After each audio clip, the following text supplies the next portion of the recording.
Welcome to another unboxing on our YouTube channel. Today we're going to be unboxing Uwe Rosenberg's At the Gates of Loyang. This is a really good game, requires quite a lot of thinking, and it's a really nice theme. So you can see on the box you've got a nice Chinese farming theme in an old village called Loyang, and on the back you've got a piece of information which explains the game and a bit of history behind the game, which is really good if you like a realistic theme like me, so that you can do a bit of research on the history if you want to.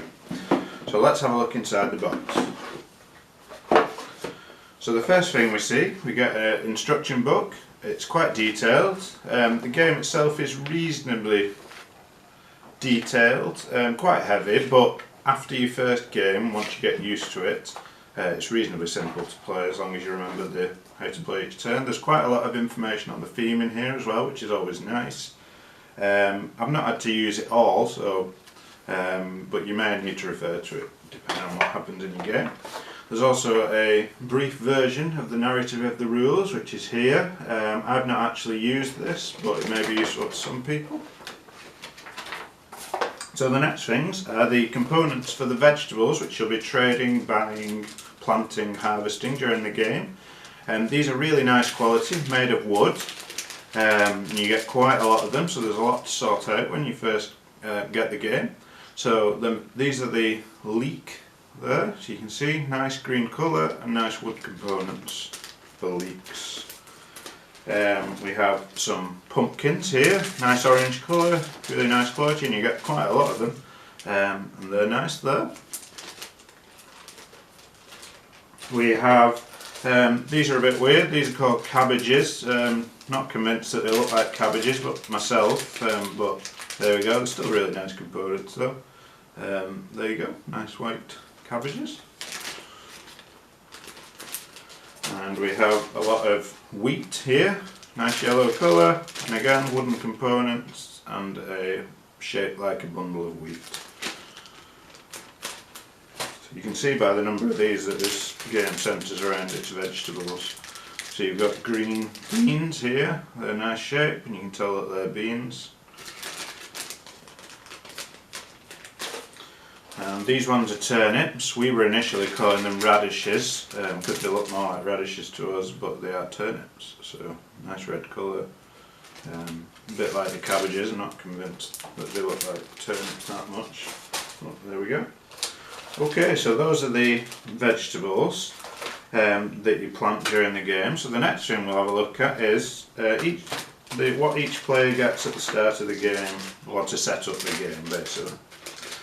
So laid out for them on the table, there'll be a turn summary card, which is always helpful in any game.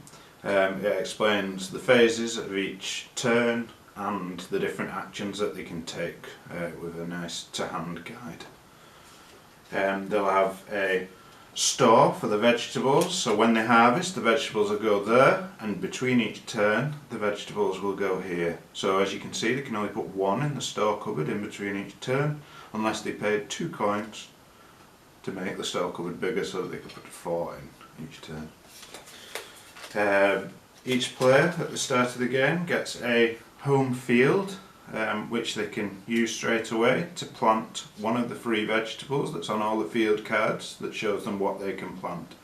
So you take one of your vegetables that you bought from the shop, plant it there, and it would populate so that you get each turn you would pick up 1 vegetable. So that is the cards that are laid out each turn. So I'll show you what each player gets. So each player gets a little figure, which are really nice quality, in the shape of a traditional Chinese character with a hat on, a Chinese farmer. And they will get a game piece like this, which is kind of the board, which shows the path to prosperity. The further along you are at the end of the game, which is got by money, defines who wins the game. So each player will have one of these men that will move up the board depending on how much money you've spent to get up the path to prosperity, and then at the end of the game the player that's the furthest up wins the game. And as you can see, this is the shop I was referring to for the first field.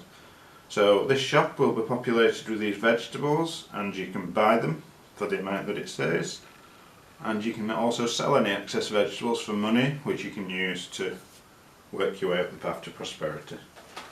So each player will have all of those things and one of those game boards. So the game boards aren't massive, but the cards and the vegetables use up most of the space. And the boards are quite nice quality.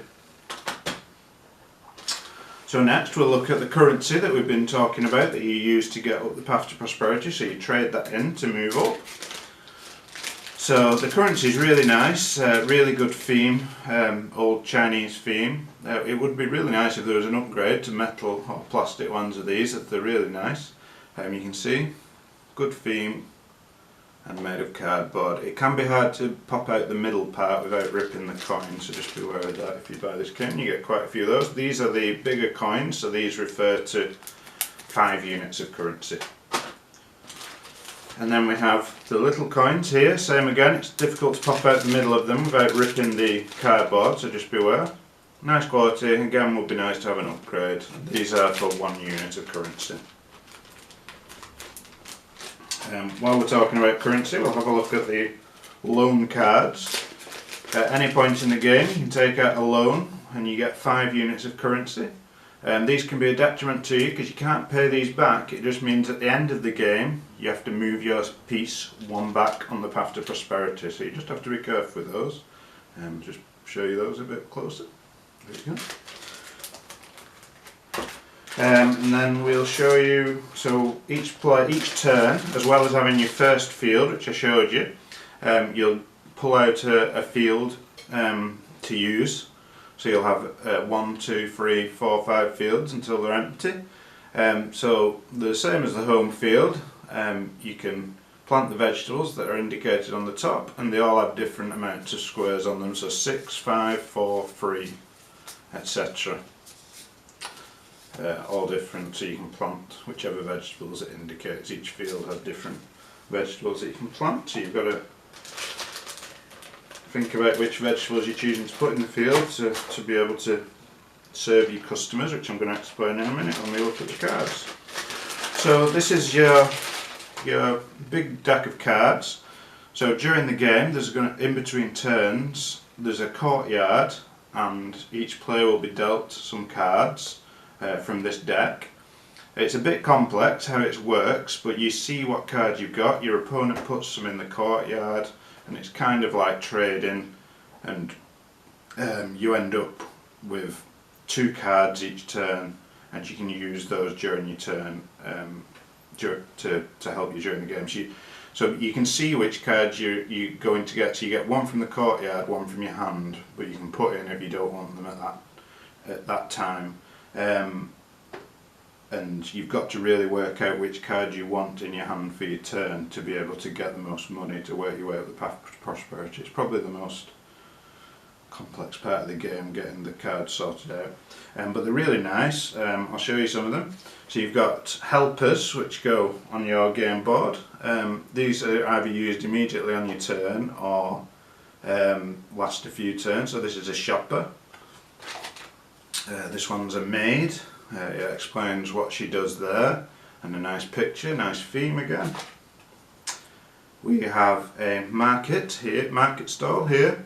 So in your board you'll populate those parts with vegetables, and you can give any vegetables to go to trade for that one. So you could put 1 of any for that one, 1 for that one, 1 for that one, but just that's it. This is a regular customer, so as you can see you've got 4 rows of 2 wheat. So for 4 turns, because it's a regular customer, you've got to try and serve them 2 wheat every turn to get that money. There's another little piece which I'll show you shortly, which you turn over if you can't serve them, and if you can't serve them twice in a row you take a financial penalty, so you have to pay some currency back, which obviously will mean that you might not be able to move up the path to prosperity. Let's have a look what else is in here. So you've got a saleswoman. You have some fields that you can draw if you're lucky, so you can pay if you draw one of those 2 coins to have an extra field. Another regular customer, some different vegetables. This is a casual customer, so you get a lot of money for these, where you've got to serve all 3 of those vegetables at once during a turn to get 9 coins. It says plus or minus 2 because you can get less than 9 if you've not got any regular customers on your board. That's to make it so that you don't just try and serve casual customers rather than regular customers and disbalance the game. Again, traders, harvest helpers, and there's lots of these, all different, but I've shown you all the different types, but they're all really nice. So the last component in the unboxing is the little token I was showing you about that sits on your regular customer card. So you get one of these, it goes on your regular customer card. If you cannot serve the customer during one of those 4 turns, you turn it over to red, and if you can't serve it again the next turn, you take a financial penalty. Not sure what it means in Chinese, maybe somebody can write in the comments and let us know. And that's it, that's all there is to the game. So, my verdict on the game is that it's really good theme. It's good to play because there's quite a lot of thinking involved. Me and my wife both like it. She's tried the solo version of the game and likes that as well. So I give it a thumbs up. Good theme, realistic, and involves a lot of thinking and strategy.